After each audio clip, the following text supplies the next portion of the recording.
Menga eng yoqadigan mashinaning markasi mana bu BMW bo'ladi. G30 530i polniy manda usti ko'rinish F90 bodykit qilingan, kelib ko'rishingiz mumkin.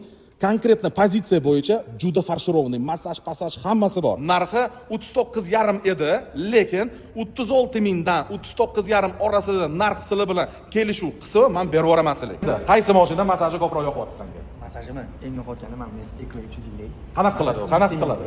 Qanaqa qiladi? Qanaqa bo'lmaydi. Keyin G30 ga. Xo'p, keyin qolganida yo'q, ha? Eng zo'ri EQM.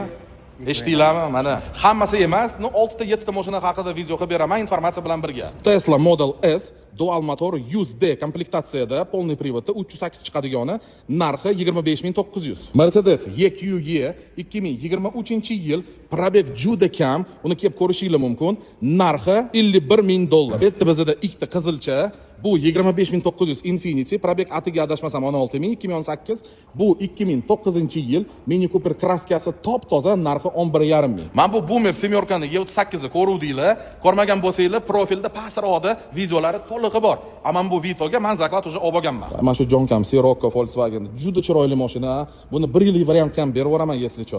Bu yerga hammasi nomer yozib qo'yaman, telefon qilib gaplashasiz. Bizda Lexus IS 300 ozgina bunda tutashi bor motorda, yoki salniki klapanov yoki yomon benzin quyilganda bilmayman, ko'rish kerak. Atak sostoyaniya juda zo'r. Narxi adashmagan bo'lsam 12900.